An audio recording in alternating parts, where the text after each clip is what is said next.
Hi guys, welcome to this week's debate. This House would re-elect Donald J. Trump. Thank you for coming. I know things are a bit different now. We're all online. So thank you for coming.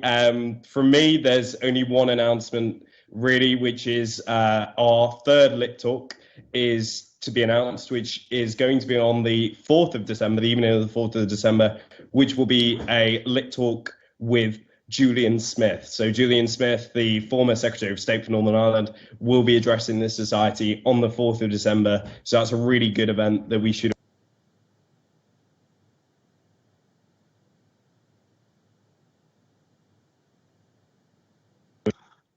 Thank you. Thanks, Jay. So that's great. And then we've got our two other Lit Talks that we're also running, which is the leader of the SNP in Westminster, Ryan, who is Ian Blackford, and also Mary Lou McDonald, who is the president of Sinn Féin. So really appreciate if you guys get behind that, and that event will go straight onto our Facebook as everything straight after this debate. So yeah, now it just turns for me to introduce our secretary, Mr. Matthew Sullivan, to read the minutes of last week's meeting. Hello. Okay. On the 22nd of October, the Queen's University Belfast Literary and Scientific Society convened, over the internet, for the 5th ordinary meeting of its 122nd session for the motion this House would judge historical figures by modern standards. As usual, the meeting began with announcements from President Matt Lee, where it was announced that our two Lit Talks with Mary Lou McDonald and Ian Blackford would be going ahead online as planned. This was followed by the reading of the minutes, and then with private members' business. Grant Warren asked if the House truly believed that Trump had a realistic chance of overturning the polls and proving critics wrong in the election. Responses were heard from Emily Monroe, Christopher Dawson, Kara Swale, and Luke Holmes. Jay Ratcliffe asked if anyone had seen Alexandria Ocasio-Cortez's Among Us live stream. Responses were heard from Emily Monroe and Grant Warren. After President's questions, the meeting moved to the vote of prior opinion, and with 5 votes for the proposition, 3 votes for the opposition, and 3 abstentions, the proposition had it, and it seemed that the House did in fact believe that we should judge historical figures by modern standards. Speaking first for the proposition was Keir Crozier. He stated that people were intelligent enough to make up their own minds about historical figures, and pointed out that judging historical figures by modern standards had already been happening throughout all of history, from the Romans to the Soviets. He claimed that the proposition was not advocating for whitewashing or the destroying of statues, but instead advocated for information about these people to be placed beside them for all to see, and for statues of especially egregious figures to be relocated to museums. He argued that ignoring the unsavory elements of the past results in an unreasonable romanticization of an idyllic past that never truly existed. He argued that when we see abuses in other countries, we don't simply say, that's just their culture, saying that if the past were a country, we probably would have invaded it by now for all of its human rights abuses. Speaking first for the opposition was Louis Johnson. In his maiden speech, he argued that judging historical figures by the same standards we judge ourselves by is misguided and risks devaluing our understanding of history. He gave the example of Gandhi, whose methods of peaceful protest inspired civil rights movements across the Western world, and yet who had a troubled racist past. He argued that Gandhi, like everybody else who has ever lived, was a product of his time, saying that he didn't have the information to view the world through the modern lens that we have. He said that those who are alive today have the ability to look back on our mistakes and the mistakes of the past and show remorse, a privilege that we don't give to the dead and one that which we won't get when we're dead ourselves. Speaking second for the proposition was Laura Armstrong. She said that the proposition was not advocating for erasing history or unsavory historical figures, but that they were in fact advocating for the population knowing about the past so that we can learn from the past mistakes of humanity. She argued that humanity's moral standards are constantly evolving, but that it's necessary to look critically at the figures who created history in order to better understand both history and the current day, giving the example that a knowledge of the evils of slavery can help us understand the issues of systemic racism in our own society. She additionally pointed out that we have already hold historical figures to modern standards, giving the example that we don't just excuse the Nazis because lots of German people at the time also hated Jewish people. Speaking second for the opposition was James Orchin. He stated that judging people by today's standards risk losing nuance, giving the case study of Henry Dundas, who, while at face value appeared to be an opponent of the bill to abolish the British slave trade, actually spoke often in favour of abolition. He made the point that if you were to take almost any white person today and place them in the antebellum South, they probably either would have been a supporter of slavery or merely quietly uncomfortable with it, because they would have been ridiculed and attacked by society and abandoned by their friends and family if they dared to oppose it. He concluded by saying that we should view history as being founded on the principle that the people of the past were fallible and products of the conditions of their time, and that we should view them with nuance and with context. Speaking third for the proposition was Kira Swale. She began by reiterating that the proposition was not interested in finding one flaw with a person and damning them for it, saying that they just wanted to provide people with the information to make up their own minds in the modern day. She argued that just saying, well, everyone was racist back then, does a disservice to the past, as it often results in cutting the conversation short, rather than leading people to ask why they were that way in the past. She said that we should condemn and criticize history in order to learn from it, and that doing so gives us a more complete view of the past, which we can then use to understand societal problems today. She went on to say that the proposition wanted to give people the information that they need to make their own judgments and to give people the opportunity to better society by learning from the evils of the past. Speaking third for the opposition and concluding the debate was Christopher Dawson. He began by claiming that the proposition had not been true to the motion, saying that they had been arguing from the opposition side in many ways. He said that the proposition had given an unrealistic view of what modern standards actually are, saying that they were arguing from a narrow, airbrushed Western perspective. He argued that all politicians are guided by the conditions of their time and what reforms they think they can get away with making, being limited and enabled by the social forces they represented, giving the example of Lyndon B. Johnson, a segregationist while a senator in the Jim Crow-era American South, but who, as president, pushed through the Civil Rights and Voting Rights Acts with the same zeal as he had resisted reform as a senator. He additionally pointed out that modern standards aren't as simple as the proposition had made them out to be. While some of the world loves democracy and human rights, many other parts are ruled by oligarchies and dictatorships. Questions were heard from Jamie Warren, Umar Siam, Adam McKenna, Jasmine Thompson, and Grant Warren. Finally, the vote of speakerability was held, with 4 votes for the proposition, 9 votes for the opposition, and 3 abstentions, meaning that the motion, "This House would judge historical figures by modern standards," was not carried. May I take the minutes as read? I'll take that as a yes. Thank you. Thank you. Thanks for that, Matthew. So just to explain how we're going to run tonight's debate, obviously we're kind of in the dark as well, being all online. So what we're going to do is we will carry on as normal with President's questions and private members' business. You can ask points of information during a speech as long as it isn't in protected time. You can do this by unmuting your mic and saying points of information and raising your hand with the raise your hand function. I know this is a bit tedious. Some people might not catch on that you're asking a question. Speakers have the right at the start to explain whether they'll be able to see or whether you've got to shout it out because they're on Microsoft Word, etc. So for President's questions and private members' business, please do get involved, and the debate should be a real success tonight. Thank you. So we'll start with private members' business. Does anyone have a piece of private members' business that they wish to raise? Yes, Kira Swale.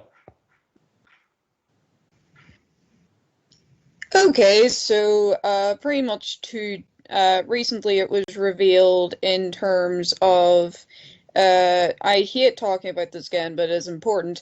Essentially, COVID is a thing, and essentially there has been new studies that have came out that have said that the immune response that we were all hoping for, so the kind of thing with the herd immunity theory, was that we would have an immunity that would last a long amount of time, whereas there have been now studies that have shown that this immune response is actually quite quite short. It's a couple of months.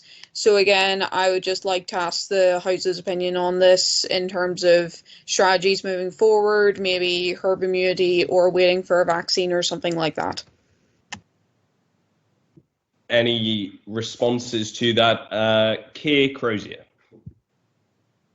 Yeah, thanks, Matt. Yeah, I would point out that just because these people no longer have COVID antibodies does not necessarily mean that they aren't immune to COVID. If you look at the number of people who have caught COVID twice across the world, it is a vanishingly small number compared to the people who caught it once. They will have possibly have T-cell immunity. If we look at, for example, cross immunity from the SARS and MERS pandemics, which happened over 10 years ago, nobody has any antibodies from those anymore because antibodies just don't stay in the bloodstream that long. Yet a lot of people do appear to have some cross immunity to coronavirus because of those viruses. So I don't think we can write off herd immunity or indeed a vaccine simply based on the fact that people's antibodies seem to disappear after a few months. Olka McSparron.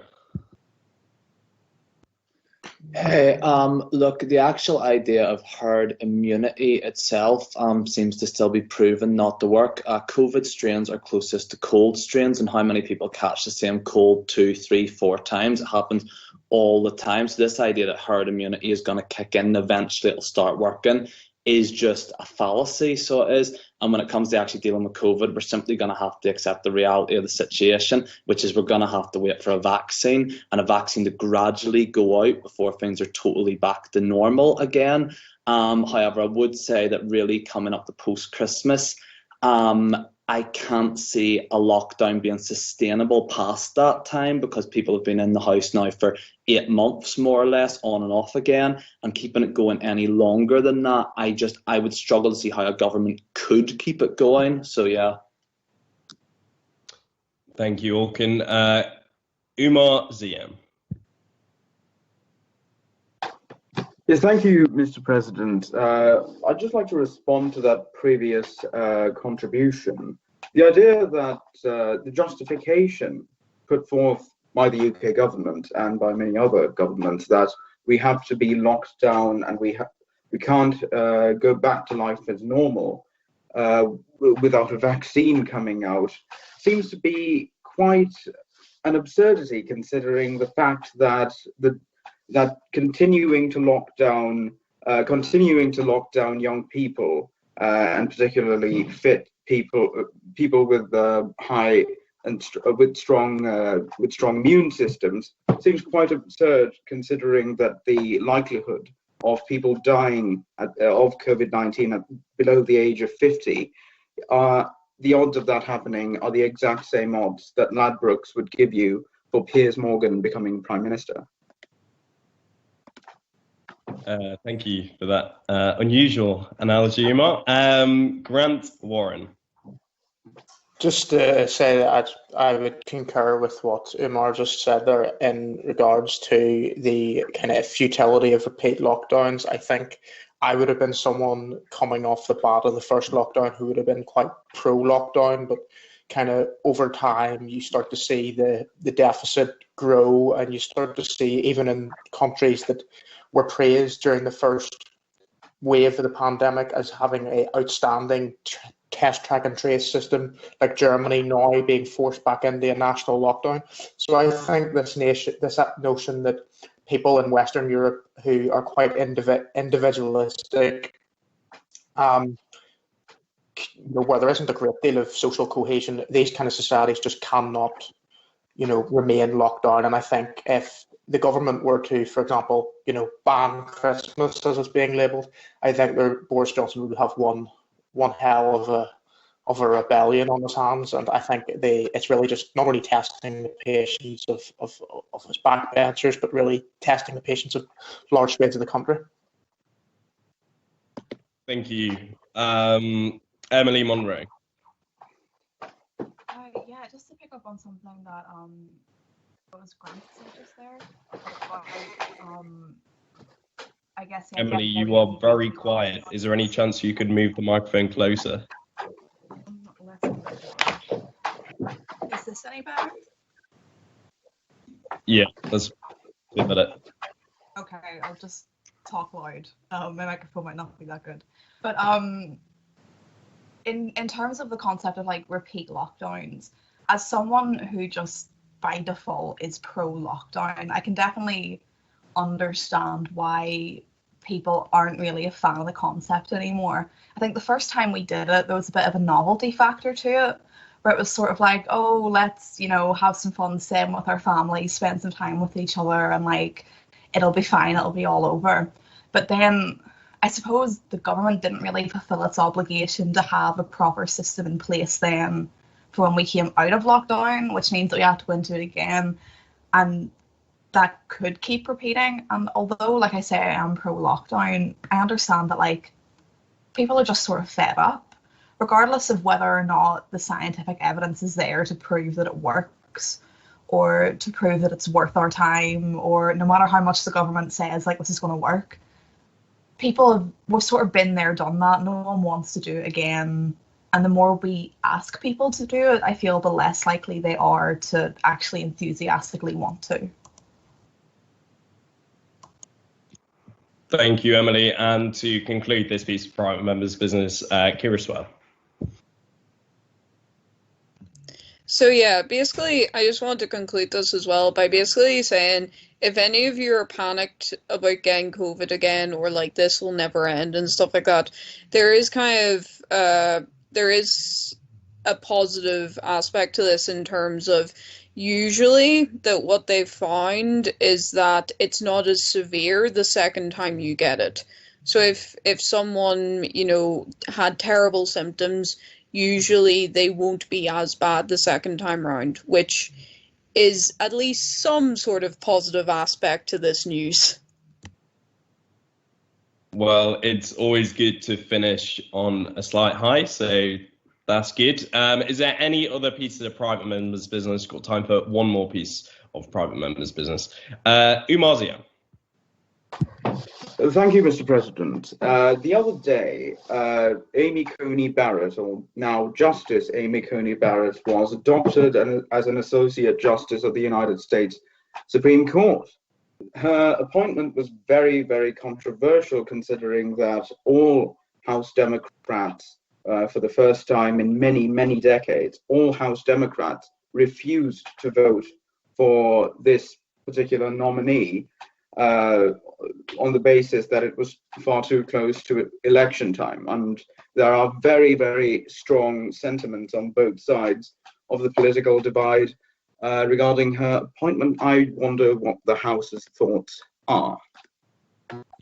Yes, so this is the appointment of Amy Coney Barrett to the US Supreme Court. And as Umar, I think, pointed out, this is one of the few times in recent history where no members of the non-presidential party, so in this case the Democrats in the Senate, have not voted for the president's nominee. So this nomination was fully carried on Republican votes in the Senate. So I will go to Mr. James Orchin. Hi, is this working? Yeah. Brilliant. That's great, James. I guess probably the first thing I'd just like to say is that, does anyone genuinely believe that if the foot was on the other shoe, that the Democrats would be so concerned about norms and the past when it came to nominations? I don't believe for 1 minute, if it was the other way around, the Democrats would in any way be as concerned. And also the other fact is that this currently has been a redefinition of the term court packing, which now means putting anyone with a certain ideological lean on the court, which has been the case in US politics since at least the 1930s. So for instance, now that the Conservatives have a 6-3 majority, court packing has to become a possibility, even though it's only been recently that a Liberal majority was overturned and became a Conservative majority. Well, Conservatives never been so concerned with it. And finally, I think probably the most interesting point to me was that Coney Barrett, in terms of her nomination process, is the first time, I think, since the 1980s that a candidate has been nominated and has gone up in people's estimates in terms of opinion polls over the course of the nomination. And I think it's fascinating. I also think it's perhaps due to the fact, I think there's just some things on Twitter, for instance, suggestions that she was part of a satanic sex cult, or that she kidnapped her two adopted children from Haiti because she was a white supremacist, and other absurd claims. So I think really what this tells us is that really with regards to judicial nominees. Perhaps just step back and avoid the theatrics. Thank you, James. Recognise now Jack Armstrong in response. Thanks so much, Mr. President. Can you hear me okay? Absolutely great, Jack. Perfect. Yeah, I think this is ultimately the kind of almost the end game in a sense for the US Supreme Court, with the partisan way that justices are appointed in the Constitution. I mean, I think we were always going to get to this stage. I mean, I think particularly from the 1960s and 70s onwards, when you had the kind of the more liberal interpretation of the Constitution leading to things like Roe versus Wade. I think that there's kind of been a consensus from both parties that judges are appointed based on how they're liberal or conservative, essentially. I think what we've seen now, particularly with the last three nominees, is that there's no more subtlety. They're just very obvious in terms of how they've done it. And in one way, I actually have to say, although I fundamentally disagree with Republicans on just about everything, you do have to respect just how ruthless they are in terms of pushing this through and saying, well, we don't care if the electorate votes, as they probably will, for a Democratic Senate majority and for President Biden. We don't really care because we've got this majority. So too bad, Obamacare could be gone, abortion could be banned, etc. I mean, I think that it's going to cause a massive constitutional crisis, the likes of which we probably haven't seen since possibly even the US Civil War. And to be honest, the only way I can see it out of it is if Biden and the Democrats do take some sort of radical move, whether it's to pack the court or to introduce something like term limits. Because this idea of judges being appointed and essentially the court being a super legislature instead of a judiciary is just unsustainable in my view. Yeah, so this is court packing, which is appointing more justices to the court. So that is set by the House of Representatives, if I'm right. And that current figure is set at 9. So there have been allegations that the Democrats would pack the court if Joe Biden was elected. So that's another debate there. So I will recognise Mr. Ryan Hoey to contribute on this. Thank you, Mr. President. I'm currently joining from your room because Umar is using my room and you are using the kitchen. So I have been reduced to sitting in your bedroom. Anyway, on this point about everyone's getting annoyed because the Republicans filled the US Supreme Court vacancy, I'd just like to point out that they didn't actually break any rules in doing so, and you may not like the fact that they were able to fill this vacancy, but they did win a majority in the Senate, and they won the 2016 presidential election under the US Constitution. So under the US Constitution, they were perfect. It was perfectly within their right for the president to fill the vacancy and for the Senate to confirm. Thank you, Ryan. Ben McCarran. Yeah, just sort of bouncing off Ryan's point there. Look, I understand perfectly well that the Republicans won the U.S. election in 2016, and they also won, they won the Senate in the last Senate election as well, where they consolidated their majority there at least. But I think the main sort of gripe people have, well, mainly people who are more Democrat-leaning have, is the lack of integrity from the Republican side. Whenever Obama's term was ending, Republicans were screaming at the very sort of at the very idea of Obama appointing a Supreme Court nominee before his term ends, saying, well, let the American people speak. We have an election coming up. Why don't we wait until then? It's so close to the election. And, when the foot's on the other shoe and the Republicans are appointing someone right before an election, all of a sudden they're totally fine with it. You'll see the exact same people like Ted Cruz, for example, who, years ago were saying, hang on, let the American people speak in the election first. That exact same person is now saying the very opposite thing. So I think the lack of integrity is the main sort of gripe people have with the nomination happening at such a crucial time. Thank you, Ben. I go now to Grant Warren. Yeah, I think I'd just like to echo the kind of point that Ryan made, is that how can people on the left and the Democrats actually, be so outraged when A, it's a constitutional duty of the president to fill vacancies, and secondly, Obama left over 100 vacancies by the end, before leaving office.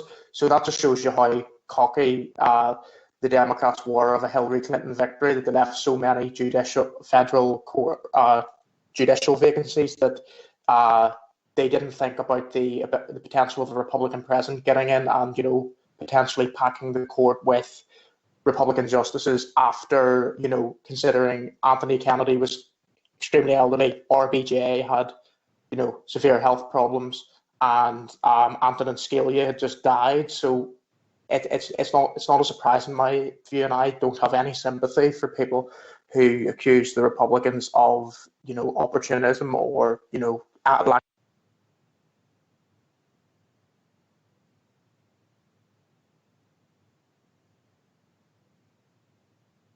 Hello.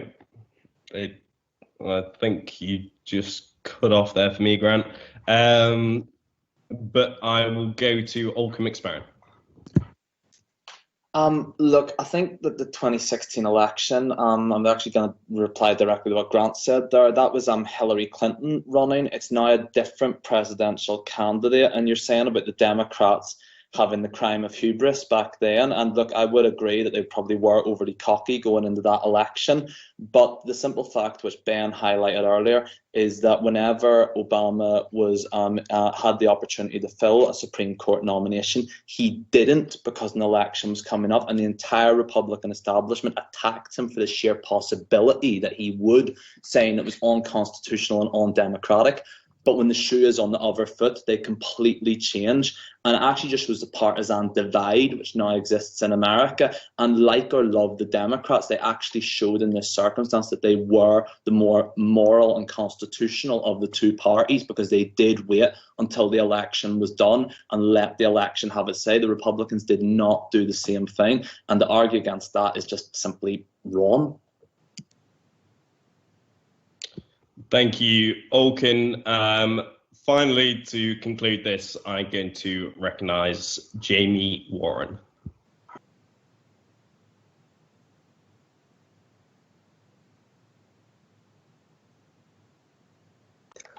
So I just wanted to pick up something in what Olkin said about the Democrats being sort of a morally upstanding party.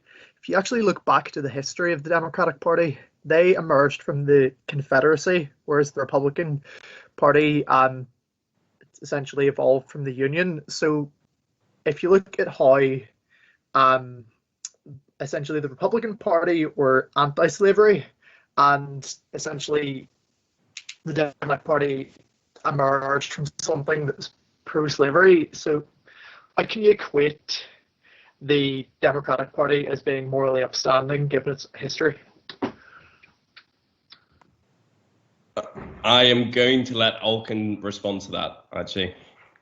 And then that's the end of this. Jimmy, I never said the Democrat Party were the morally upstanding party. I said in this circumstance they had been more constitutional and better. I am well aware, having done several modules on this, about the history of the Democrat Party, and that they have come from slavery. They are a party that has come from slavery, and they were originally the more popular party in the American South. However, I think trying to equate a party from 150 years ago to the current political situation is a bit of a stretch, if I'm going to be honest with you.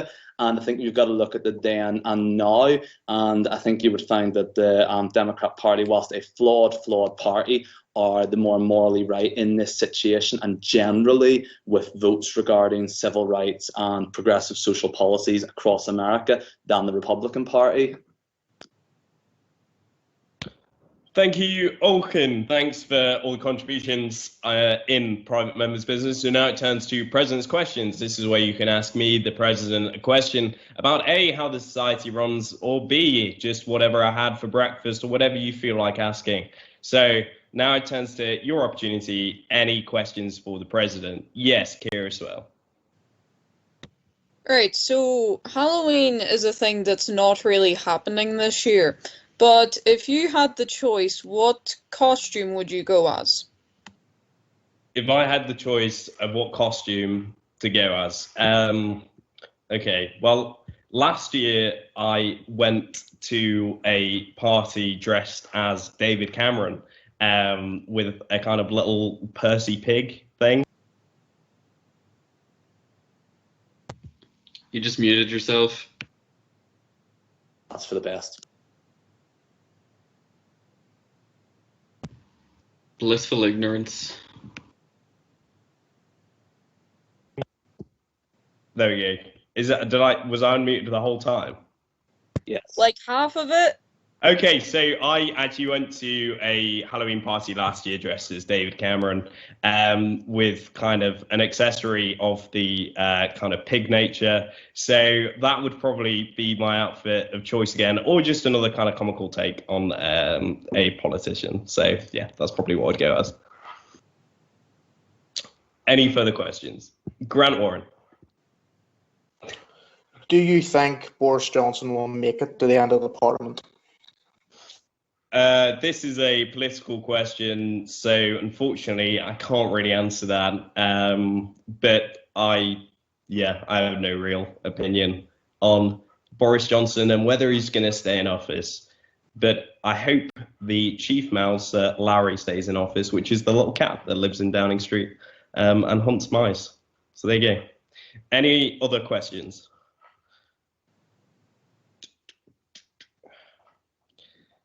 No, brilliant. Okay, so now we will move on to the actual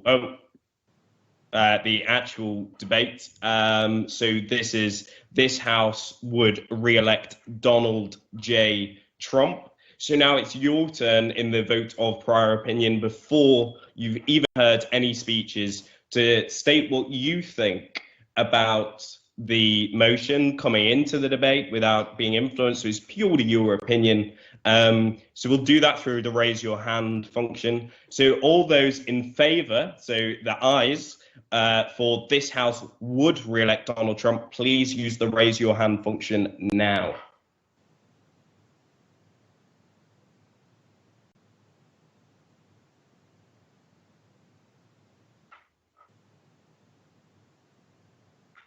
Okay, so that's 1, 2, 3.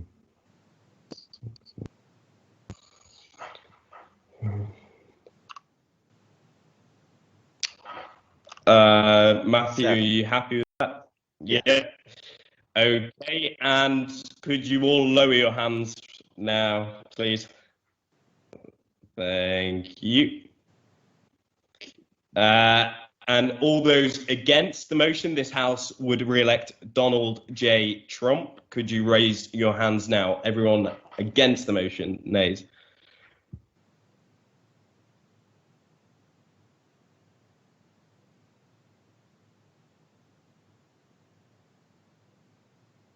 Looks like 18. Could you all lower your hands now? Thank you.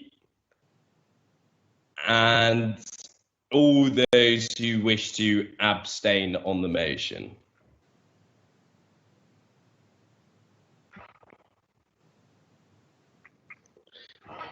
Mr. Gilmore, I think you are trying to vote twice. I think you voted in the last against the motion, didn't you? Yep. Okay. Looks like 3. Brilliant. Okay. So, Mr. Secretary, could we have the results of the vote of prior opinion, please? With 7 votes for the proposition, 18 votes for the opposition, and 3 abstentions, it looks like the House does not want to re-elect Donald Trump. I'm shocked, personally. Who would have guessed? So now we turn to the debate where some speakers might change your mind. They might convince you that they need to make America great again, or that that policy really isn't working at the moment. So we'll hear the speeches. But before we do, I'm going to just relay the rules of the debate. So our debate speeches are 7 minutes. In this debate, quite unusually, we have 4 speakers on the proposition and 4 speakers on the opposition. After the first minute, you will hear the bell. And on the 6th minute, you will hear the bell. So after the first ring, you are in unprotected time, which is where you can ask points of information. And after the second bell, it goes back into protected time where you can't interrupt someone's speech.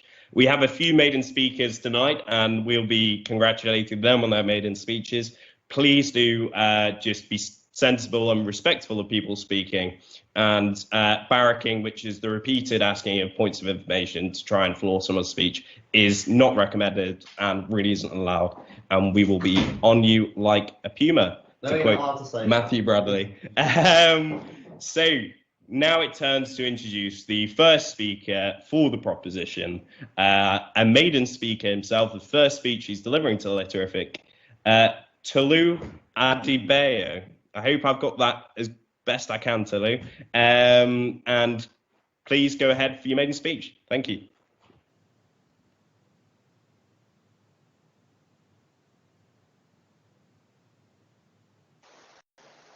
Okay, can you guys hear me? Yeah, that's great, Tolu. Oh, that's great. Okay, thank you guys. Hello guys, I hope you're all well and making the most of the current lockdown. I hope that I'll do my first debate in person, but sadly reality dictated otherwise. So it's been 5.5 years since Donald got up in front of a crowd of actors and announced that he was running for the most powerful job in the world. When I saw the announcement, I actually thought, if this guy really turned the world upside down, I was right actually, but obviously I didn't expect it to win at the time, but obviously that's what happened. So it's interesting though, because today, like, we're doing this debate, but earlier on the quarterly report came out showing that in the last annual quarter, the US economy grew by 33%, the most on record. And while this may be controversial, I would say that President Trump can and should claim credit for these figures. In 2016, when Trump was elected, many leading economists, such as Paul Krugman, for example, warned that his economic policies, such as tariffs and trade wars, would cause massive recession on an unprecedented scale and plunge America into a form of Great Depression, giving very, very, very apocalyptic visions for the next 4 years. But all of this fear-mongering proved to be false. And this, of course, is part of a larger trend. But since January 2017... Yeah? Could it not be that Trump saw that massive economic growth because of the legacy of job creation and economic fiscal stimulus that was left from the Obama administration, and he simply inherited it? You could say that, but on the other hand, firstly, of course, there's no doubt that it continued under Trump. So those are the objective facts. Secondly, under Obama, actually, even though most people want to acknowledge this, it actually started to slow in the final few years of Obama's presidency. Obviously, Obama inherited the Great Recession, but since then, of course, the economy had to basically rebuild. But in 2016, it was slower than usual. So under Trump, it began to accelerate. And of course, COVID put an end to it. But I'll get on to that in my next point. Yeah. Okay, so since January 2017, the current president has presided over an unprecedented period of economic growth, uninterrupted by this accursed pandemic. The numbers in the United States are reaching the peak prior to March of 2020, with the US economy worth $21 trillion, the Dow index reaching the peak of 30,000. As I said, the virus ruined things this year, with the economy taking a nosedive and mass unemployment. But of course, the virus wasn't caused by the president. Of course, it was caused by someone who ate bats over in another part of the world. So Trump can't be blamed for the virus at all. Fortunately, though, many American voters recognise this fact. Yeah. You say that Trump isn't to blame for the virus, and I agree with that. But at the end of the day, his actions from his point of power has made the virus worse. He actively denied it. He denied its existence, which has caused many people to not wear masks and take the regulation seriously, leading to around hundreds of thousands of people dead. Of course. I mean, I'll agree. Trump could have handled the virus better. I mean, but everyone could have. As a counter to the point that Trump's actions led to the deaths of hundreds of thousands, I would point out that over here in Europe, we had far tighter measures than over in America, and we're seeing a second wave that is if anything far worse than the first. So Trump could have handled it better, but I would argue that the idea that it would have made the death toll substantially or significantly lower is being disproved by the current the second wave that we're seeing now. Germany had one of the tightest measures, and they're now having to institute a second lockdown because of the new wave. So we don't say that directly caused the deaths that America saw. So as of today, the economy is the one area where Trump gets an approval rating above 50%. So as we move into the year 2021, a key question when assessing the two candidates which we're seeing, President Trump and Joe Biden, or Sleepy Joe, whatever you want to call him, is which candidate is best placed to rebuild the economy post-COVID, and I believe that the choices are clear on the one candidate here who has a proven record of economic growth should be the one to steer the ship. And when one looks today at the states which have the highest unemployment, and one can see that most of these states, including New York, California, etc., are controlled by the members of the opponent's party. Coincidence? I think not. Point of information. Yeah. Yeah. So look, I know you're talking about the economy being a strong point for Trump's presidency, but what about other sort of issues? Often alongside the economy, one of the biggest issues for American voters is healthcare. As we all know, Donald Trump hasn't repealed, like as he promised to repeal Obamacare and replace it with so-called Trump care. Obviously, that's not looking like too well. Personally, I think at the minute, and people are losing their healthcare, and people with pre-existing conditions are under threat with the new appointment of Amy Coney Barrett. So, what do you say to those people? Like, what does a Trump presidency offer for them? I'll say firstly, the alternative is not much better. I mean, if you look at Joe Biden, he's been pretty hedgy. He's on one hand, he's rejecting Medicare for all, but on the other hand, obviously it was his President Obama, who passed Obamacare, and he appears to be trying to move away from it. So if you want answers, then Biden is definitely not the answer. But positively for Trump, Trump himself has largely given up on the fight to repeal Obamacare since 2017. He's repealed the individual mandate, but to all intents and purposes, that's the most he's done. So I do definitely hope that the American healthcare issue can be sorted out, because it is definitely a big issue for them. But on the whole, I wouldn't say that I wouldn't blame Trump for the current issues. In addition, when it comes, as I said, it was Obama who introduced it, and it was Obama who left a lot of issues. Like whether you blame him for that or whether or not you blame the Republicans, that is up to you. But those issues there weren't caused by Trump either. So additionally, though, the influence of the far left, and people such as Bernie Sanders and Alexandria Ocasio-Cortez has forced Joe Biden to approve plans for a Green New Deal, with estimates of costs saying it could cost up to $100 trillion. And if the economy already in recovery mode, such an expenditure would be absolutely insane and would hit businesses hard, especially with the inevitable tax hikes that would have to pay for that plan. And also, don't think the UK would be exempt from such a plan being a disaster, because as the saying goes, when America sneezes, Europe catches a cold. If America's economy suffers, then the UK economy will suffer with it. Of course, there's also the matter of the economy coming out of lockdown and into full force again. And as Joe Biden has actually promised something that Trump hasn't done, which is to put the economy back into another national lockdown. And the economic growth, which I mentioned earlier on, the 33%, the highest on record, and that would put it back. That would undo all of that growth and send America back right to the drawing board. They would send America's economy back, and it would take it decades, well, years, if not decades, to recover in total. So my argument overall then is the choice is stark and clear. Do you want a president who will push forward policies of growth, or a president who will continue to destroy economic progress? One who will move America from the pandemic, or one who will keep the US stuck in the pandemic through fear, as well as push forward far left policies which will only lead to even more disasters, such as a Green New Deal?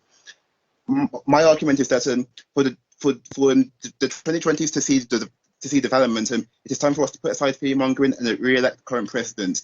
He proved himself to be economically worthy in his first term, and he should get a second term as a result. The last time an American president was re-elected during the pandemic was William McKinley in 1900. My argument is that after 116 years, Americans need to break that record again and re-elect the current president for a second term. Thank you to Lou for that amazing maiden speech. Congratulations on that. Thank you for joining us for this debate. So now it turns to Anthony McNutt, our second speaker of the debate, but the first speaker for the opposition, to introduce the opposition's argument to re-electing Donald J. Trump. All right, how's it going? So for the opposition tonight, I'll be opening by discussing Trump's political tendencies and why they should be avoided. Ben will be second, discussing the promises Trump hasn't delivered on. Jack will be third, discussing Biden as an alternative. And to conclude, Kira will be talking more about Trump as a person and how that feeds into his inadequacy. Since the appointment in 2016, Donald Trump has plunged America deep into backwards conservative thought and rhetoric that hasn't been seen in mainstream politics since before the 21st century. He has launched and maintained his campaign based upon nationalistic tendencies, rampant scapegoating, and an unapologetic disdain for intellectual thought. The damaging effect Donald Trump has had on America and even the world cannot be understated. The 2020 US election is of significant importance in the evolution of our society, and I hope to God the result does not see another Trump presidency.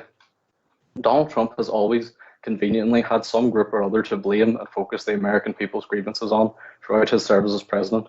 He began his campaign with his infamous claims of building a wall along the Mexican border to put a stop to the so-called rapists and drug dealers Mexico is sending America's way, happily ignoring the key working class occupational roles that many Mexicans hold in American society, On as that well as point, the fact that rape and the distribution of illegal substances is not an exclusively Mexican phenomenon. This example of Trump's dangerous scapegoating has inevitably resulted in violence towards Mexican people in the form of the ICE camps at the southern border, where tens of thousands of Mexicans have been separated from their children and living in dehumanizing conditions to fit the definition of a concentration camp. Yeah, go yeah, ahead. just on that, you mentioned about how these inhumane conditions that not only Mexicans but anyone who crosses the border, undocumented illegal immigrants.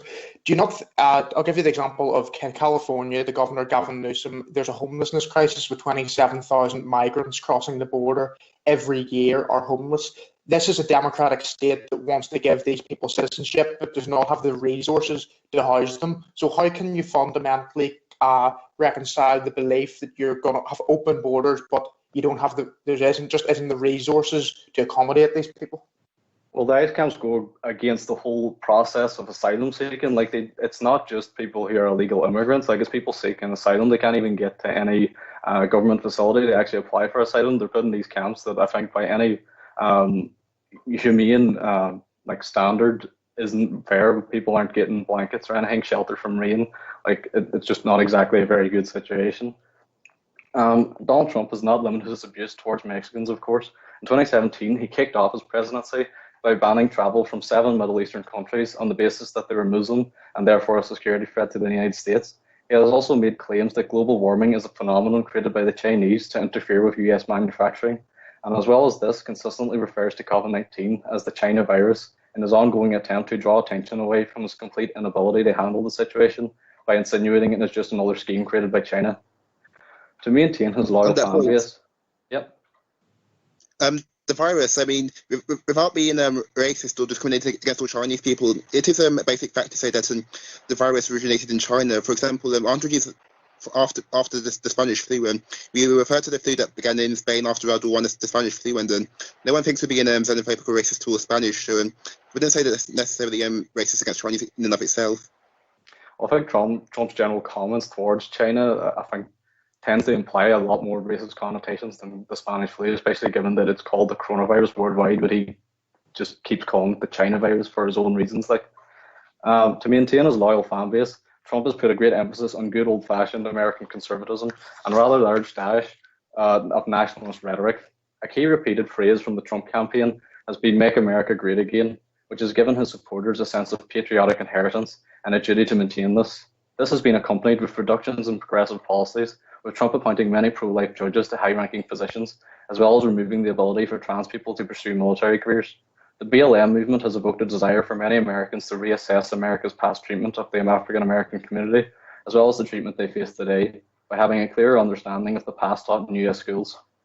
In September 2020, Trump gave a speech for his plans of patriotic education, filled with powerful nationalist rhetoric about their mission to defend America's founding, the nobility of the American character, and to teach their sons and daughters that they are the citizens of the most exceptional country in the history of the world.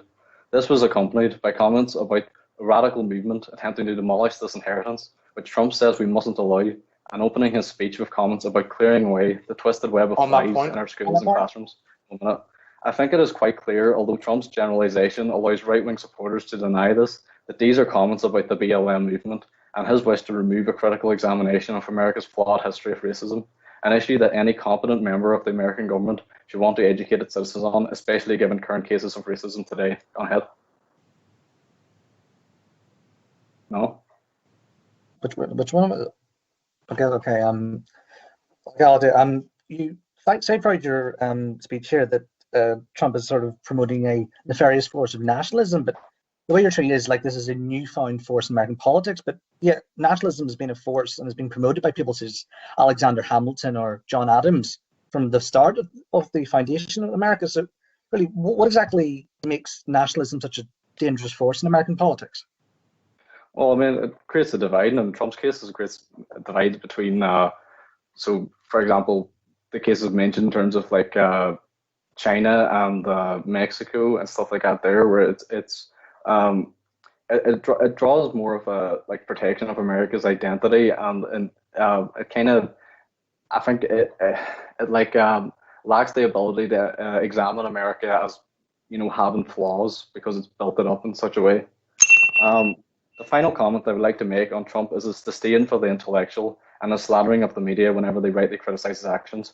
Trump has gripped hard to his position on climate change to serve his own economic interests, despite it being widely acknowledged as a problem. And his handling of the coronavirus has been embarrassing as well as dangerous, recommending that people could possibly drink bleach to fight the virus. He has consistently tried to put down news outlets that do not simply sing praise about his accomplishments, stating that they are fake news and truly bad people with a sick agenda. The ability to maintain trust as non-biased news networks is essential in a truly democratic society, as to ensure citizens are making informed decisions that are true to their wishes when voting. I would like to conclude my debate by comment on fascism. Fascism is most commonly associated with far-right governments that emerged in Europe in the early 20th century. The 14 Points of Fascism by Umberto Eco identifies these key points as characteristics in fascist governments, an emphasis on the imagined past of which must be defended, slander towards political opponents, often referring to them as traitors, anti-modernism and anti-intellectualism, and the idea of an imagined plot that often manifests in the form of xenophobia and racism.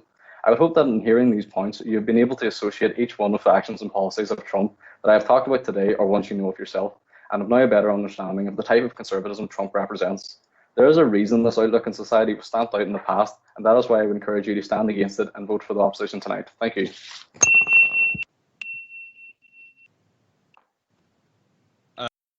Thank you, Anthony, for that great introduction for the opposition. And now it turns to our third speaker of the debate, the second speaker for the proposition, Mr. Grant Warren. Yes, hello, can you hear me? Yeah, that's great, Grant. Okay, so I just want to start off with a little bit of rebuttal of what Anthony said. I think it's incredibly petty and degenerative quality of any debate to label any politician in any Western democracy as a fascist. I wouldn't dare label anyone with that without any substantial evidence. So I think it's complete nonsense. I think it's that kind of sweeping generalization that creates division, regardless of what Trump is like. And I'm not here to defend Trump's character. I'm here to defend his policy platform. Following on from what Toulouse said is what we believe is the area in which Trump has found the most success, the economy. I will be laying before the House our case for Mr. Trump's re-election based on his other domestic successes besides the economy.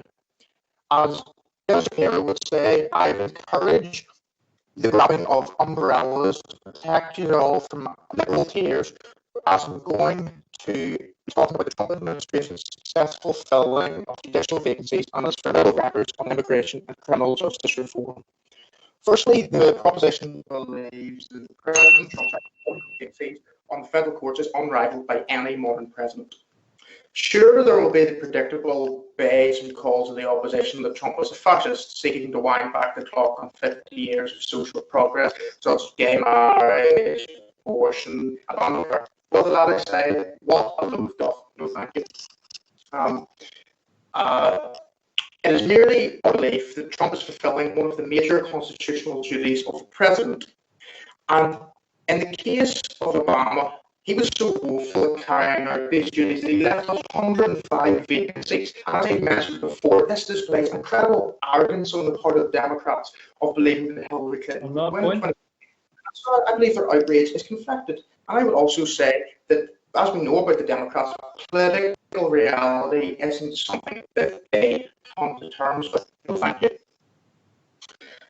Second of all, President Trump has reoriented the court back to its original function as an honest arbiter of the Constitution as it was written in 1787, and not as a policy-making platform where you can merely conduct politics by appointing leftist judges who will use the tiniest little shred of justification in the Constitution to enforce major policy change, like the enforcing of provision of healthcare premiums on business owners for paying employees with low incomes in 2010 with Obamacare.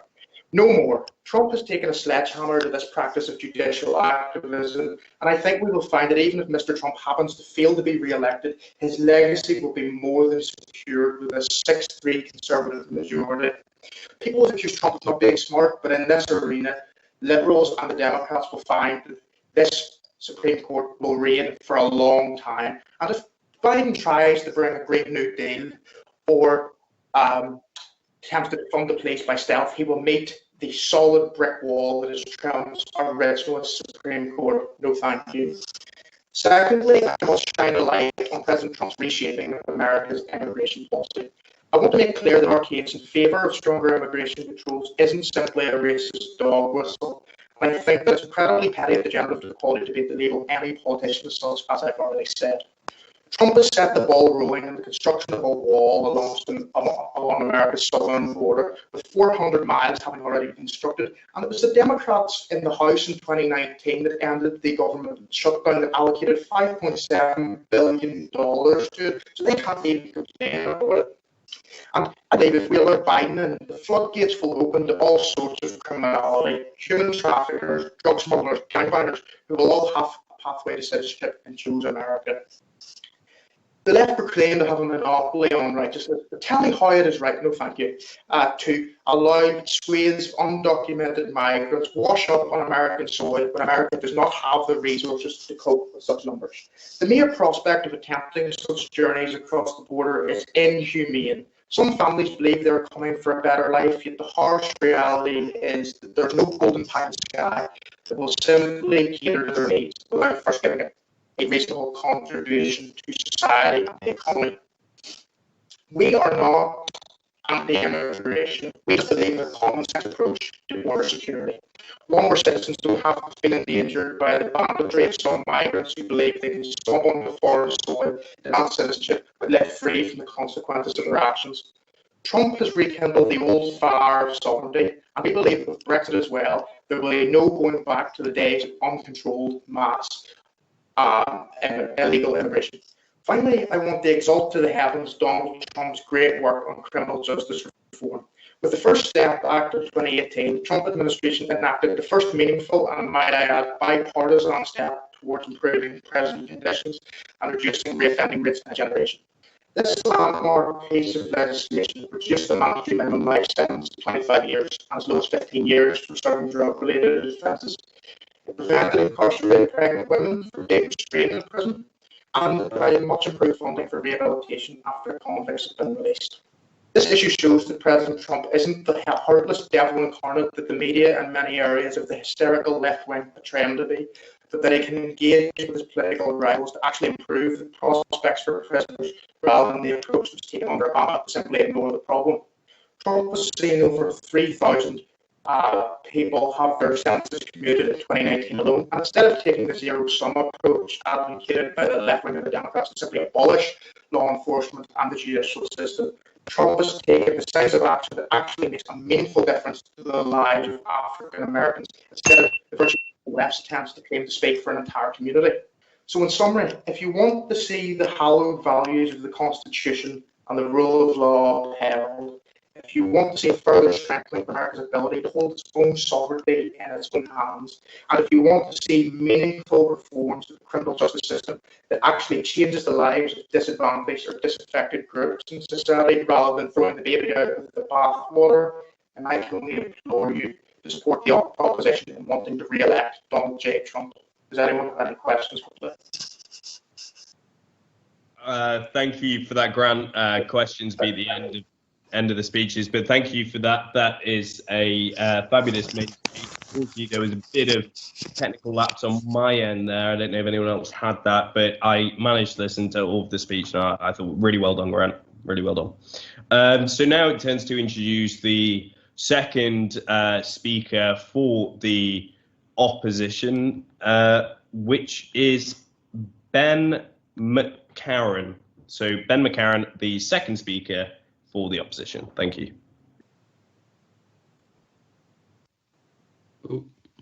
Hello. Right, so just to start off, can you all see me and hear me okay? Yeah, that's great, Ben. All right, great. Just to start off with some rebuttals real quick. So basically, in my speech, I'm going to be talking about Trump's actual sort of policies and has he done a good job of implementing them in his first term or perhaps his only term, who knows. But just some rebuttals on Grant's part here. Grant Warren, he talked a lot about Obama and Clinton. He also talked a lot about the quote-unquote far left's sort of place that he suspected would come about if there was a Biden presidency. I think Grant's forgetting that Trump isn't running against Bernie Sanders or Alexandria Ocasio-Cortez. He's running against Joe Biden. You know, Bernie Sanders ran in the Democratic primary. He lost. Then Biden won it. So you can't really just put up a straw man of Bernie Sanders and say this is who you're running against when he ran and he.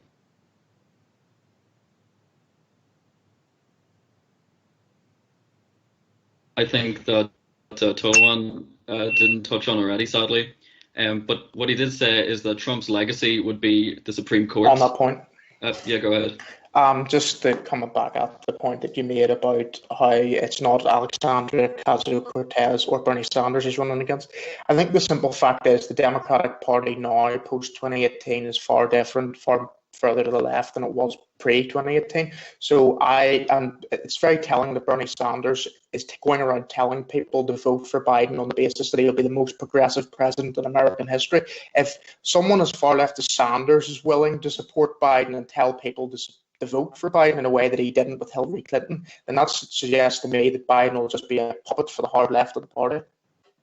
Well, look, I see your point, but I do think Bernie Sanders, from day one of announcing his candidacy for the Democratic primary, from day one, he said, I will support the Democratic nominee no matter what.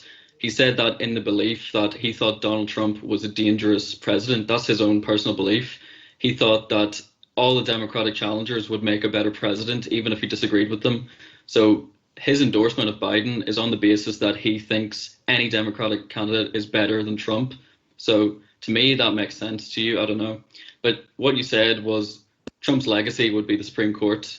I think that is probably the only legacy he'll leave behind, as I'm about to explain, because he hasn't really fulfilled many campaign promises, which I'll get into now. So thanks very much to the chair for the opportunity for letting me speak. I'd like to say this. We, the opposition, fundamentally believe that a president's re-election should be considered based on their achievements in office relative to their campaign promises. After all, why would you re-elect someone that has been all talk and no walk and has failed to fulfill key campaign promises that they made during their campaign? Such a person who failed to fulfill those promises would be hard to recommend for re-election. But this is actually exactly the kind of person that we believe Donald Trump is. So throughout his campaign in 2016, these issues were at the forefront. Trump would repeal the Affordable Care Act and replace it with his own bespoke healthcare plan. He would order an investigation into the actions of Hillary Clinton after she deleted 33,000 emails on a private email server. He would build an entirely new wall spanning the entire US-Mexico perimeter border with a big, beautiful door, quote unquote, for migrants to enter legally. He would eliminate the US's defeat completely by the end. The US's deficit completely by the end of the second term. But 4 years into his presidency, he hasn't even came close to achieving any of these, in spite of his own party controlling both houses of Congress and the White House for just under 2 years at the beginning of his term. So such a setup is, it's rare in US politics for a party to control all those levels of the executive. And yet Trump, having that advantage, did precisely nothing in terms of meeting his campaign promises. So even if you agreed with Trump's policies, it's not hard to see the embarrassing combination of unproductiveness and barefaced lies when it comes to Trump's first term. Not only has he failed to repeal the Affordable Care Act. Go ahead. Sorry, Ian. I mentioned that one campaign promise that Trump did make was tariffs. He promised that he was actually to slap tariffs on Chinese goods, and that was one campaign promise which he did keep. He did get into a trade war with China in 2018. So I was curious as to if you would take note to include that in your arguments. Well, look, I'm not saying that Trump didn't fulfill a single campaign promises, but if you go on Trump's website, these are the headlines here: healthcare, the economy, immigration, that kind of thing. And what I'm arguing here is that those main points that really, they're the big issues for American people, he hasn't fulfilled any of them. So not only has he failed to repeal the Affordable Care Act like he promised, but his administration has failed to even detail a comprehensive healthcare plan in 4 years.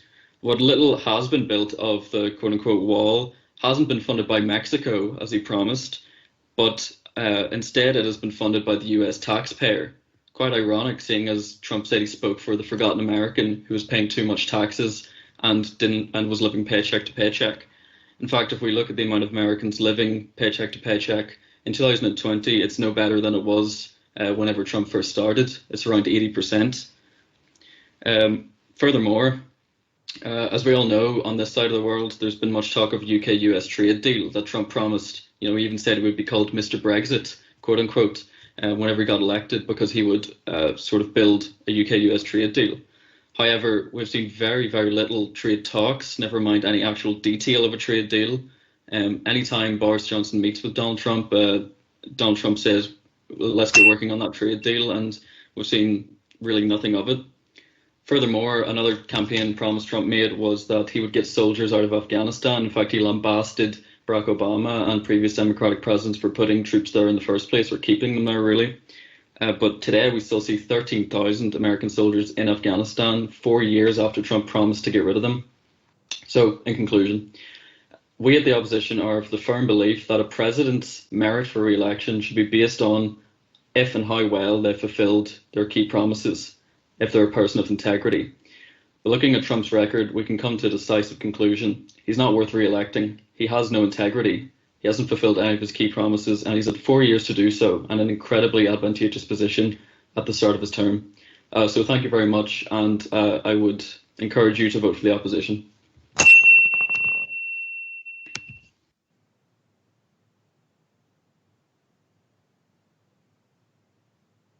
Thank you. Thanks for that, Ben. That was a really enjoyable speech. Thank you very much. So now it turns to introduce the third speaker for the proposition, my housemate, Mr. Umar Ziam.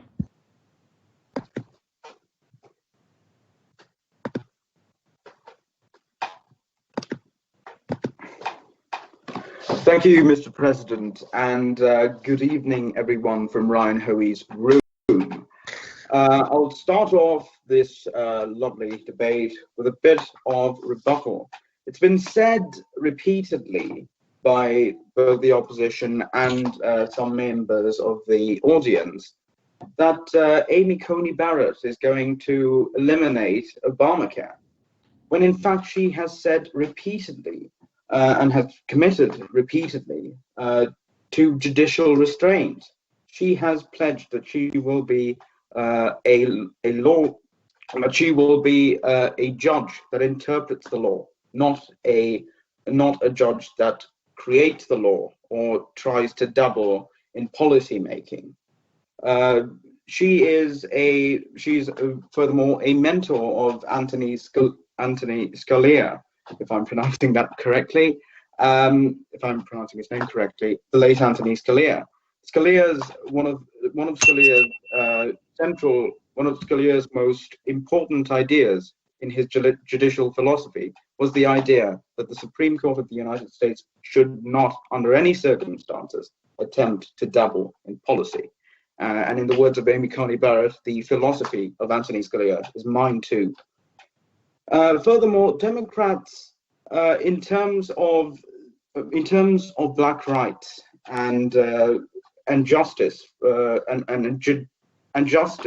and reforming the justice system and the policing to make it more equitable towards minorities, Democrats recently voted against a police reform bill proposed by the African-American Republican Senator Tim Scott, purely because it was proposed by a Republican, demonstrating the ridiculous, partisan, and hostile attitude that the Democrats currently have in the United States. Furthermore, they only seem to care about minorities when they can be used as a token, as tokens to gain political office. As Point of in information. the words of Joe Biden, you ain't black if you don't vote for me. And furthermore, if I may point to Kamala Harris's record of prosecutions, which clearly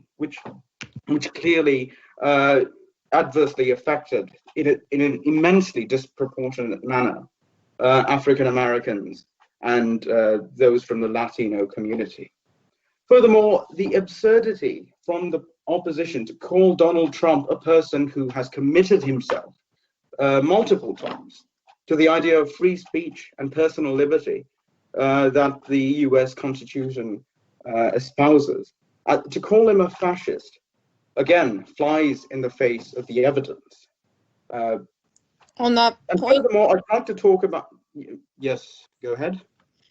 pretty much you say that he's not a fascist and all that kind of lark, but you can't deny that he has fascist tendencies. He's literally made it far more difficult for people to vote by defunding the postal system in an election. He has also literally said he doesn't want votes counted after election day if they're postal votes because they're more likely Democrat. So he's trying to suppress votes. So how is that not at least a bit fascist?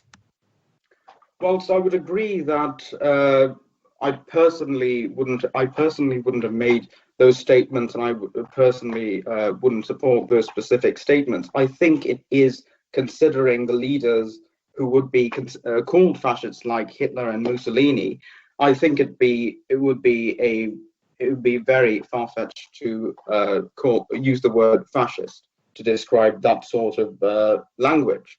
Now, moving on to the bulk of my argument, I'll be focusing this evening on Donald Trump's international record over the past 4 years and why that warrants a second term as president of the United States.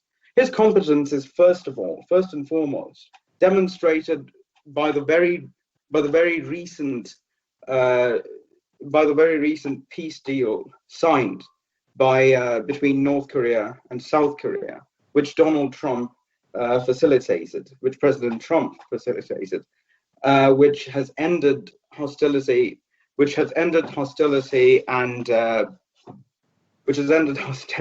on the Korean Peninsula and decelerated tensions in Southeast Asia massively.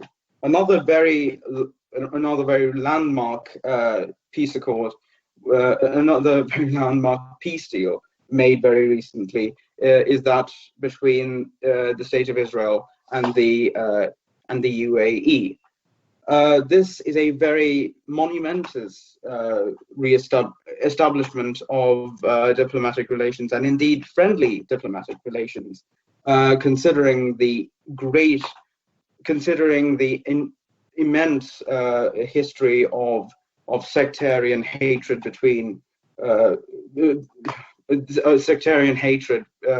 directed towards Israel by the UAE and indeed many Gulf countries.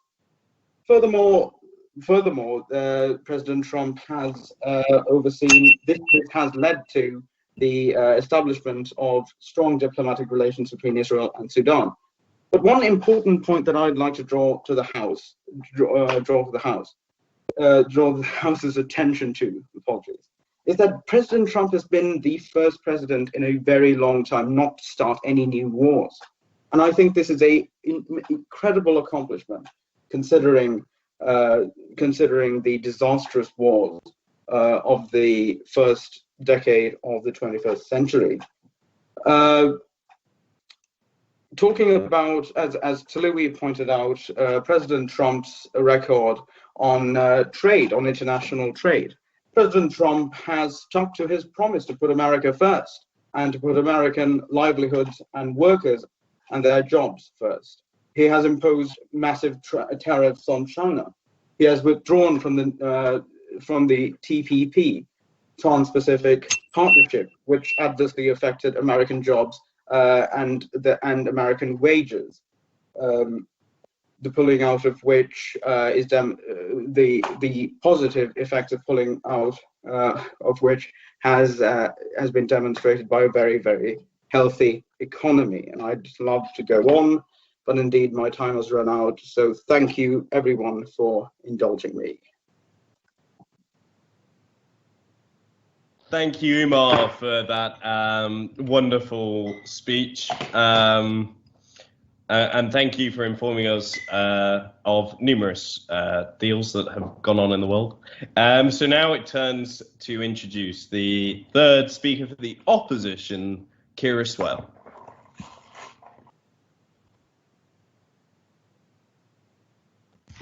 Did you say third speaker for the opposition? Yes. Is that not you? No, I am the last speaker. Oh, right. Okay. Sorry about that. No worries. Sorry. My trusty envelope written with people's names on it has failed me this time. So I'm guessing it is it Aina O'Hare? Is that how you say your name? Sorry. It's O'Hara? Jack Armstrong. Or is it? Oh, right. It's Jack Armstrong. So sorry about that. So Jack Armstrong, the third speaker for the opposition. I'm very sorry about that, Jack. Hope you forgive me. So to continue the argument for the opposition, Mr. Jack Armstrong. Thanks very much, Mr. President. That's no problem at all. And in fact, this is my first debate in about 4 or 5 years, so delighted to be back and enjoying it so far. So when an incumbent president is seeking re-election for a second term, the American people have to ask themselves 2 questions. Firstly, has the president had a successful term and do they deserve to be re-elected? The answer for Trump is obviously no, for the reasons my 2 colleagues have outlined so far. Which brings us to the second question. Would the other major party candidate be a better president? There is no doubt that Joe Biden is a stronger candidate than Donald Trump, and that is what I will be discussing, the case for Biden. So in terms of policies, there's no question in terms of which candidates will deliver more for the USA. Unlike Trump, Biden has a strong healthcare plan. He played a decisive role in the passing of the Affordable Care Act as vice president, also known as Obamacare, which led to millions gaining access to affordable health insurance and others no longer being denied coverage due to pre-existing conditions. Biden wants to strengthen that and work towards universal health care. He will also lower the Medicare eligibility age to 60. Compare that to Trump, who is desperate to remove the ACA and has no reasonable alternative plan. So what about climate change? On that point, Yep, go on ahead. There's always this point that gets repeated about Trump repeating Obamacare. Trump has repeated throughout his presidency that he would not disadvantage people with pre-existing conditions in any way. It's one of the kind of more kind of blue-collar things that Trump has kind of stuck to. So I don't know really where the evidence is that Trump would repeal Obamacare. He just wants to limit the mandates on business owners as such and replace it with something that he hasn't actually set out yet. Well, I suppose that's the point you said at the end, that he hasn't put out, any healthcare plan. The Republicans would have appealed it, I think, in 2018 had it not been for John McCain's last-minute intervention. So, the point being here that Biden does have a plan. It's not perfect, but it's a lot better than what Trump is proposing. So to bring up another important issue of climate change, Biden was one of the first senators to introduce a bill on climate change all the way back in 1986. He has always understood the seriousness of climate change, and he has a plan to invest $1.7 trillion in clean energy and renewable energy. He will rejoin the Paris Climate Agreement as soon as possible and help to re-establish a worldwide consensus on the greatest threat to our planet. On the other hand, Trump denies the risks posed by climate change, calling it a hoax made up by the Chinese to undermine US manufacturing. Yep, go on ahead. But in last week's debate, as part of his plan to combat climate change, Biden promised to destroy the oil industry, and he promised to transition away from it. So that was definitely quite a shocking thing to say. And it suggests that even if he is successful in combating climate change, he'll do so at the cost of millions of jobs, especially white working class jobs. Couldn't that be an issue? Well, I don't think he's planning, as you said, to completely destroy the oil industry. It is a transition out of it. I mean, it's not something that can be done overnight. Most countries are looking to be carbon neutral, say by something like 2040 or 2050, and Biden's plan to be similar in that respect. So to take the most important issue facing the US and indeed the world, COVID-19, Biden will actually take the pandemic seriously. He'll develop a national testing and tracing strategy, provide sufficient PPE for frontline workers, and actually listen to the scientists on things like masks and social distancing. And he won't hold rallies, putting thousands of lives at risk, as Trump has done. Biden will also ensure a fair economic recovery, as he and Obama did after the 2008 recession, which Trump managed to undermine through his trade wars and isolationism. Also, in respect of foreign policy, we know that Trump may talk big about confronting dictatorships, but he does have an uncomfortable admiration for people like Vladimir Putin, Xi Jinping, and Kim Jong-un. Biden will re-establish a positive working relationship that the US has had with like-minded countries such as NATO allies, while holding dictators to account for their actions in their countries. And as mentioned earlier, Biden will work on an international basis to solve the key issues facing the world, such as COVID-19 and climate change. Now, policies are important, but so are personalities, especially in a presidential election, and Biden could not be more different from Trump. You won't see 200 tweets a day from Biden complaining about what was on CNN or Fox News, because he'll be focused on the issues that matter, as a president should be. He won't invent embarrassing names for his opponents, so no more crooked Hillary, crazy Bernie, lying Ted, etc. And he won't make approximately 20,000 misleading claims online, as Trump has estimated to have done since becoming president. But perhaps the most significant difference between Biden and Trump is more relevant and important now than ever. Biden is a consensus politician. Throughout his 36 years in the Senate, he has worked on a bipartisan basis and established genuine relationships with political opponents. This produced results when he was vice president. For example, Biden persuaded 3 moderate Republican senators to support President Obama's stimulus bill in 2009 to save a collapsing economy during the recession. Compare that to Trump, who argues political opponents such as Biden or Hillary Clinton are criminals who should be locked up just because they dare to challenge him.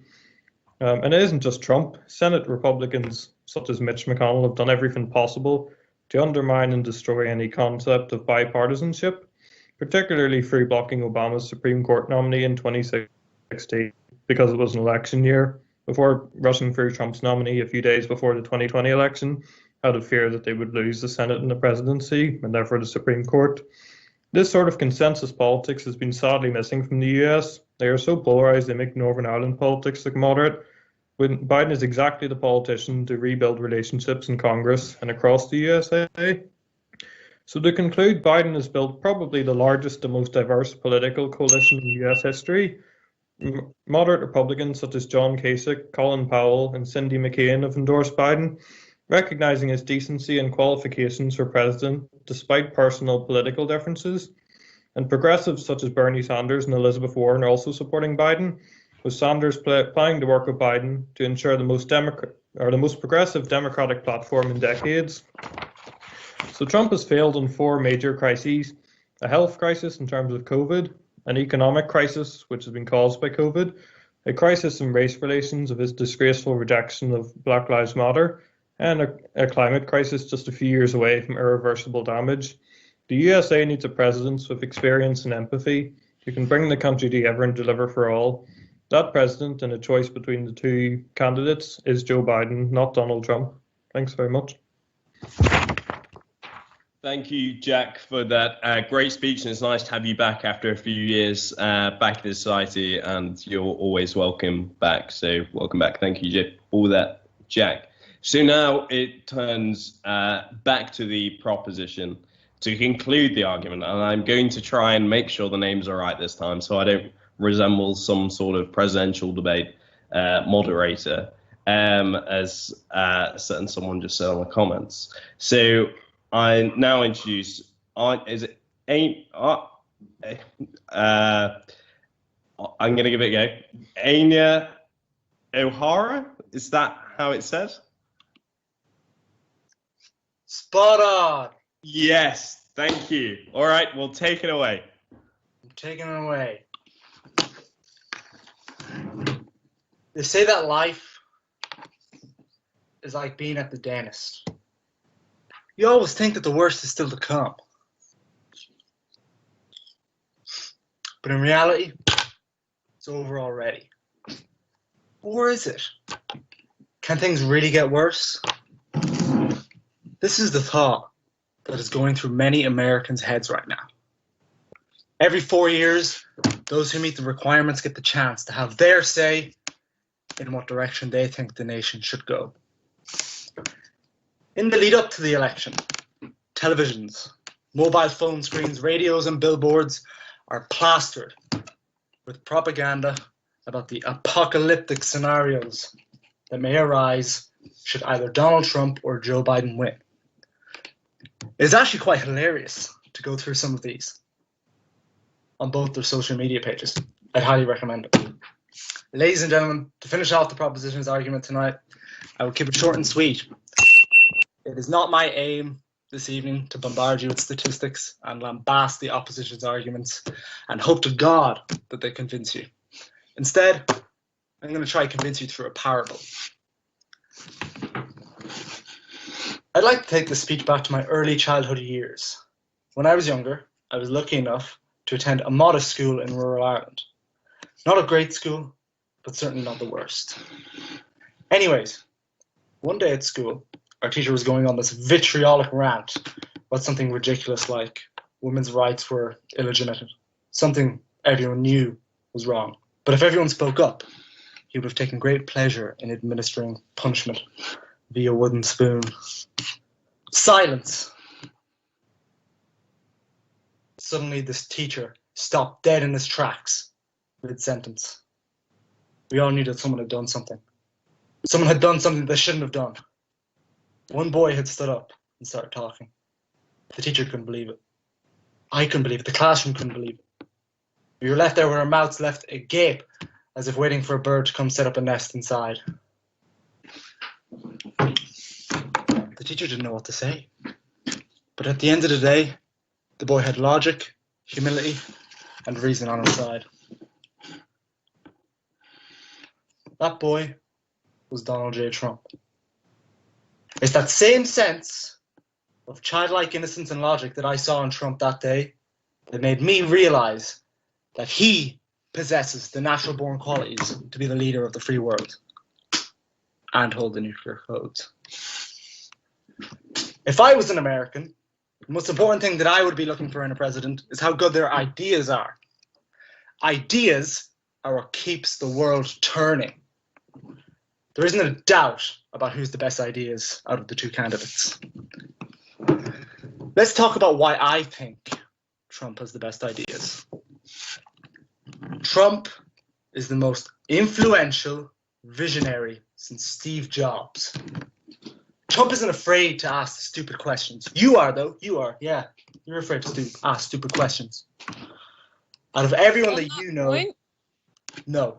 Out of everyone that you know, who else would have the rubberneck and cajones to ask whether we should inject bleach into our body to kill COVID?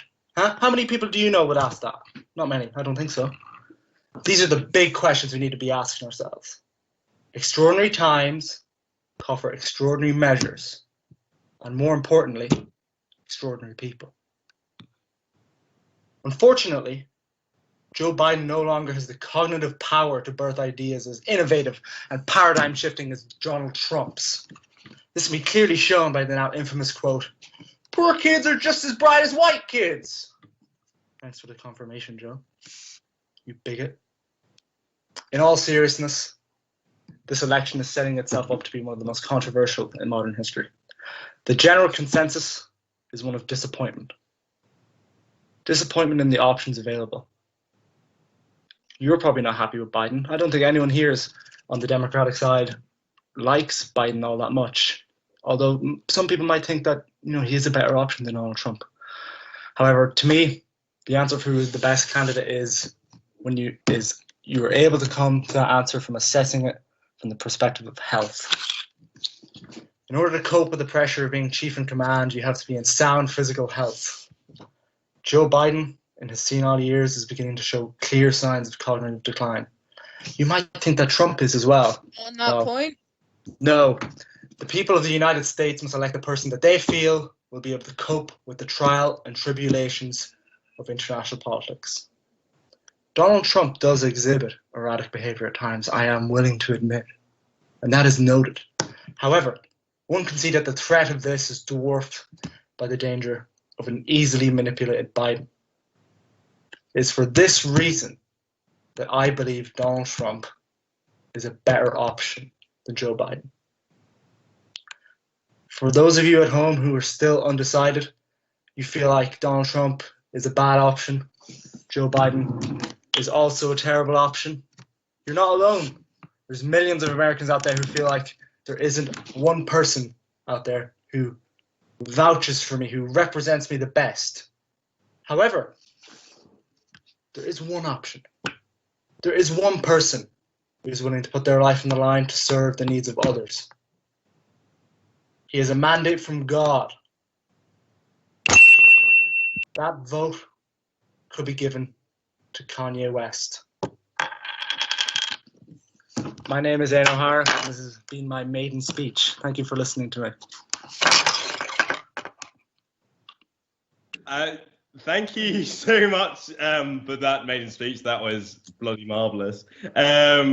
So thank you for that. I've never heard a speech delivered in the Litterific quite like that.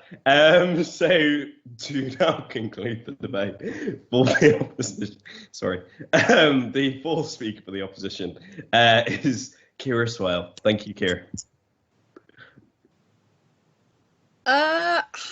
Hello everyone. So I don't think my camera's working, which is a shame, but hello everyone.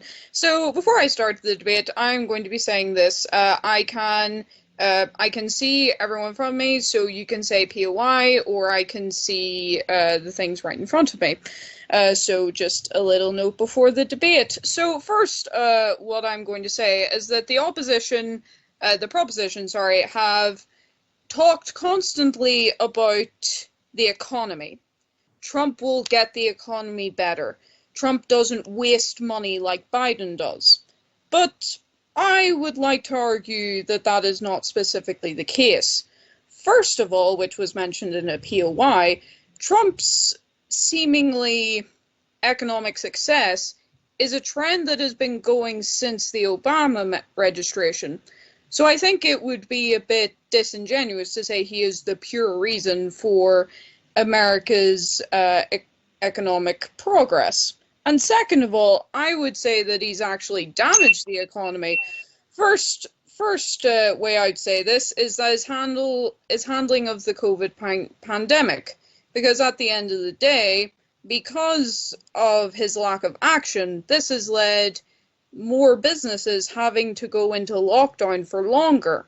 This has led to people being out of jobs for longer. He literally his cabinet literally walked out of talks to give benefits to American workers. And the third thing that I would like to say is him completely wasting the taxpayers' money is the very thing that one of the members of the proposition said was a great thing, which was the wall, where essentially to combat immigration, Trump has proposed building a wall, even though that is not where the majority of the illegal immigration takes place. Most of illegal immigration is people overstaying their visas, so the wall would do absolutely nothing to stop this. Moreover, the wall that has been built so far, no thank you, there has literally been videos of people climbing over this wall very easily. There has also been it has also been made by a contractor, which basically has shown that the wall is nearly falling apart. And even if this wall was built, it would be a massive waste of taxpayers' money. They have to spend billions of pounds building this wall, and the cost doesn't stop there. Because if they build this wall, if they build this wall, that would essentially mean that they would have to spend a lot of money every year just to maintain it. So yes, that is essentially why I believe that I think Trump's economic benefits have been a bit overstated. No, thank you. So yes, thank you. On that point. Right, go for it. Oh, sorry, thank you. I mean, as I said before, Joe Biden's endorsed the Green New Deal, which will cost $100 trillion. So I think Trump's wall is going to be a lot cheaper than that. So I don't think Biden supporters should really be going on about Trump's policies costing too much money or wasting taxpayers' money.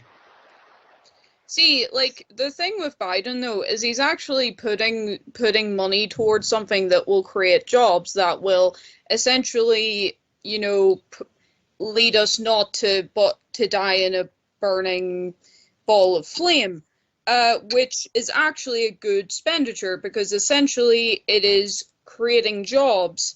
It is essentially dealing with the topic at hand, whereas we have Trump, who is trying to tackle his main policy by wasting billions of pounds in this wall that will literally do next to nothing to solve the problem, when in reality the best solution would be to make the process easier, because at this point in time I think there's people waiting for 10 years to be even considered to go into the United States as an immigrant.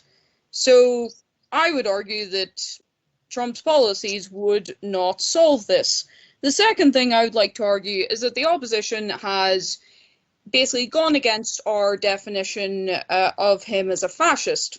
And what I would like to say is that there's a lot of things that Trump has done that I would claim, no thank you, that I would claim are very fascist-like. I'm not going to say he's a fascist, I'm saying that it's very fascist-like.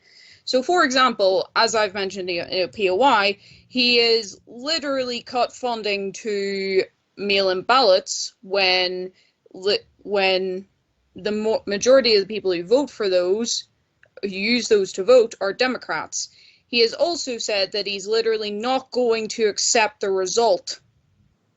He's not going to accept the result of a democratic process when he is running for president of a democratic nation. Oh, no. And no thank you. And essentially, he has done, and this is going against democracy. This is literally trying to make some votes not be counted because they don't aid him. He's literally told people to break the law to make sure he's been voted for. And the third thing I'm going to say is that essentially, do we want this man as president? No. Yes. He's an awful man. He just is. Like, essentially, he has shown to be racist. He's literally told people who were opposed to him, literally told them to go back to their own countries just because they had a different skin color. He has been sexist. He is grab him by the pussy comment, for example. And the third thing, he claims to support the military. He claims to support these nationalistic ideals. Yet he literally said to someone who fought in war, yeah, I don't like him because he got captured. So why do we vote for this man? When we have an option that, yes, is not perfect. I don't think Biden is going to resolve all the world's issues. But at the end of the day, anything can be better than this man. And as we have hopefully shown in the opposition tonight, Biden is clearly the better option, as Trump has literally not fulfilled his campaign promises. Most of what he says will have wasted money. And third of all, just Biden has policies that could actually make a change in American society today. And that is why I believe you should vote for the opposition tonight, and thank you very much. Thank you for that excellent speech, Kira. Just remind people that when speakers are talking, not to interrupt any speeches. Obviously, it's quite hard on Teams to work out where the noise is coming from. Okay, now it turns to the time for questions, where you can ask a question to the proposition, opposition, and a abstaining question. So I think we've got time for one round of questions. So any questions to the proposition, they can be on any of the speeches that you've heard. whether that's about the wooden spoon that was potentially involved in spanking Donald Trump allegedly, or anything else that the proposition mentioned. Questions directed to the proposition.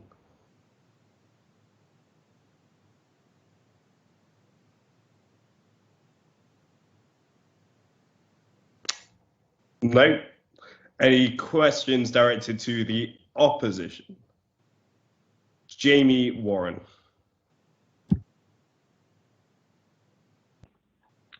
So at the very end of the closing speeches for the opposition, it was mentioned that Biden has clear-cut policies that would help benefit sort of a broad section of the poorer aspects, poorer people in society. I don't know where the evidence for that is, because although Biden's has been an experienced senator, he was Obama's VP, and that's a mostly symbolic role. So I don't know where that statement comes from. I think that was directed at me, so I'm going to respond. Essentially, what I'm talking about is his campaign promises. So for example, Trump literally, from what I can tell, in order to aid the Black community, has literally only said that they will help fund universities, whereas literally Biden is focusing on the roots of systemic racism in terms of poverty. So he has pledged that he is going to fund schemes that are essentially help people in more disadvantaged situations get out of those situations and escape the poverty cycle, which again will tackle systemic racism, because a huge problem of that is essentially because of historic reasons, Black people being stuck in those low advantage households, working those same jobs, etc., etc. So it would get them more, it'd be able to allow them to break that cycle, which is what I was talking about. Proposition to respond. I can just kind of, oh, you go ahead, Emma. So if the opposition brought up systemic racism and how Joe Biden is planning on fighting back against it and fighting for minority communities, well, and indeed the Democratic Party in general. But if the Democrats are so serious about doing that, then why is it that they were not involved at all in supporting the police reform bills proposed by Senator Tim Scott, supported by Donald Trump and the Republican Party? It just seems to me that the Democrats these days seem to care about minorities, as I said in my speech, when they can be used as tokens for political advantage. Thank you. Questions to the proposition. Have we now got any questions directed to the proposition? Matthew Sullivan, I believe you have a question. All right. Technically, I can't do this, but we need to have balance, and if no one's going to do it, then I will. So, there's been a lot of talk about whether or not Donald Trump is fascist. And one of the things that I think, one of the reasons I believe that Donald Trump might be considered fascist is that he talks a lot about engaging in voter suppression. For example, he often talks about how if it were easier to vote in America, then the Republicans would always lose. And so he tries to invalidate postal votes in people's minds, and he tries to make it more difficult for people to vote by requiring ID to vote, which means if you're poor, you can't vote because you can't get ID. And, defunding postal services, reducing ballot stations, etc., etc. So, what I would like to ask the proposition is, do you believe that Donald Trump is attempting to engage in voter suppression? And if so, do you believe that this is acceptable? I'll respond to that. I do not like, and I will make no attempt to defend Donald Trump's attempts to undermine confidence in the electoral process. However, I will draw attention to the fact that in both deeply blue and deeply red states, there is large amounts of gerrymandering in New York. In order to get Alexandria Ocasio-Cortez elected, there was gerrymandering before her primary in 2018 that basically moved a lot of African Americans into her congressional district, so she was then able to be elected and oust the long-time incumbent who was a white man. So I think both parties are guilty of engaging in some element of voter suppression or some element of rigging the electoral process to their advantage. Personally, I would be a defender of the Electoral College and the more kind of minoritarian, as some people might call it, system of government, because that presents demagogues from just sweeping to power. I take quite a traditionalist, more libertarian view on electoral processes, and I think, but the system isn't perfect, and I think the system is there to be manipulated by both sides of the political divide. Opposition to respond. If I could just respond for the opposition. I completely disagree with what you're talking about. Well, obviously I do, since you're from the proposition, but I think a lot of it's just sort of false. I mean, you talked about New York being gerrymandered, like the New York constituency that AOC represents being gerrymandered to get her elected. Like, I think that's complete nonsense. I think actually for the election this year, New York Democrats were trying to gerrymander the district to get her out and get another Democrat in. Alexandria Ocasio-Cortez was not, she wasn't in the ranks of Democrats at all. The people who gerrymander constituencies are not, former bartenders who run grassroots campaigns and haven't been in political office before. Those people just don't gerrymander constituencies. I think that's absolutely a farce. And on the point of the Electoral College, you said, it's a good thing, and obviously it got Trump elected.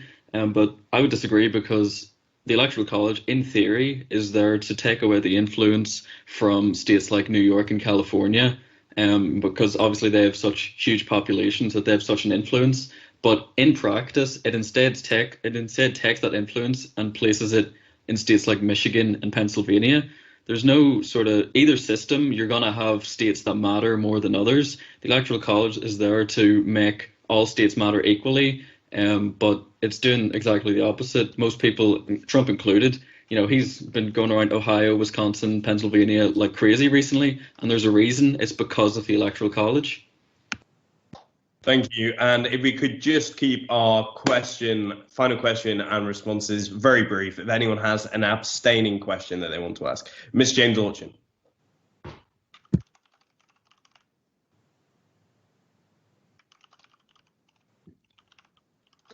James? Oh, sorry. So this election has been framed around the black vote, and the both candidates trying to appeal to black voters.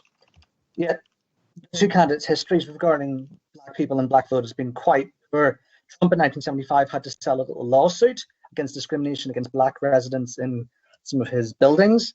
In 1989, he put out an ad calling for the death penalty for 5 men who were falsely accused of rape. In 1988, when Biden was running for president for the first time, he appealed to white working class voters by saying he'd been given an award by a segregationist. And later in that year in the campaign, he said he was proud that Delaware had fought with the South in the War of Northern Aggression. On point, he also introduced the crime bill in 1995 with segregationist Senator Strom Thurmond, which increased the amount of incarceration of black people in the United States. So really, I'd just like to ask candidates, with much of this posturing towards black voters, why should an African American vote for either candidate, considering they have such a poor record with regards to their community? Thank you. Very brief responses here. So, opposition to respond first. Can I take this one in terms of Biden? Yeah. Yep. So I think they're absolutely fair points. I mean, I wouldn't be the first to say that I completely agree with Biden and everything. And I think a lot of his comments from his long Senate career are certainly wrong. I mean, certainly the ones you mentioned there. But on the one hand, it's, that most of those would have been 30, 40 years ago. I think as a person, he's changed, as people inevitably do. I mean, he obviously had a historic role in the election of the first black president, for example, and did a lot of great work with Obama in respect of, things like Obamacare. And more recently, in regards to the Black Lives Matter movement, I mean, compare, for example, Biden's response to Trump's, whereas, Trump is very critical of Black Lives Matter. He certainly doesn't understand it, but I would go as far as he doesn't really care. He just views it as, intransigence, whereas I think Biden is, again, not perfect on it, but I think he understands the systemic racism that still exists there. And I also think it's important to remember that, while Biden has certainly developed as a person, you could say the exact opposite about Trump. There was that comment during his 2016 campaign where he, encouraged his voters to attack a black protester, for example, saying, people like that in the old days was being brought out in a stretcher. I mean, those sort of comments are unacceptable, and you wouldn't hear that from Biden. You wouldn't have heard it from Biden in the 1970s, let alone today. So I think Biden as a person has changed. You could say that he's not perfect, but no candidate is. And I think Trump's I wouldn't go as far as to say he, as a person, is racist, but there are those racist tendencies which were there and, are still occasionally you see them in action in this campaign. Thank you. Proposition to respond very quickly, please. Thank you. Well, basically, since I'm most relatable due to my skin color, I think I'll do the response. So, basically, I mean, they said that Biden's changed, but I don't really see any evidence for that. I mean, if you see earlier this year, he said, "If you don't vote for me, you're ain't black." I mean, I find that that was very. It was very it was silly in a way, but it was also very stereotypical. So, I think that question was a valid one, and I think that it's kind of like a double standard. I mean, in 2016 too, you had to think of Hillary Clinton calling blacks super predators. So I say that basically there is a kind of double standard with the media. On one hand, they put all this evidence on Trump's what Trump says, and I'll admit the guy doesn't help himself. But when Biden says anything that's similar, the media gives him a pass on it. So I think it's quite clear that the media is biased, and if Biden does end up I mean, even Kamala Harris in the debate last year, she called out Biden on some of his policies. I mean, that's been put under the rug now, but yeah, it is it's not good at all. It's definitely a blight, and something I would wish the media would definitely speak up on more. So that's what I have to say.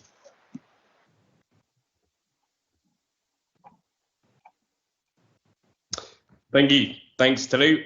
So now it turns to the vote of speakerability. So this is your opinion right now after hearing all those wonderful speeches, whether you've been swayed, whether you've stuck with how you felt at the start, but this is purely based on the speeches themselves. This is not your opinion. This is who you believe gave the best speeches and won the argument through their speeches, not just on your own personal beliefs. So all those who believe that the proposition has successfully argued the case for this House would re-elect Donald J. Trump, raise your hands for the aye vote, please.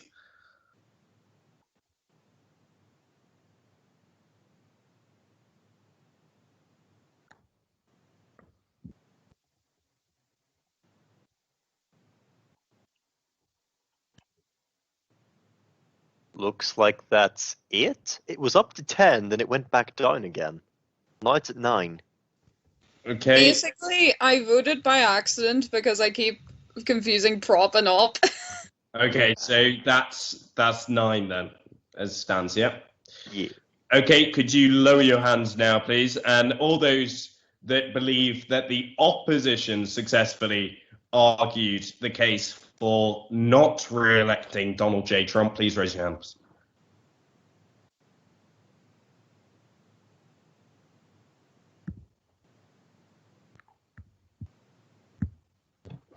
Looks like 15. Great, and all those who wish to abstain, could everyone lower their hands now? And people that wish to abstain, raise your hand.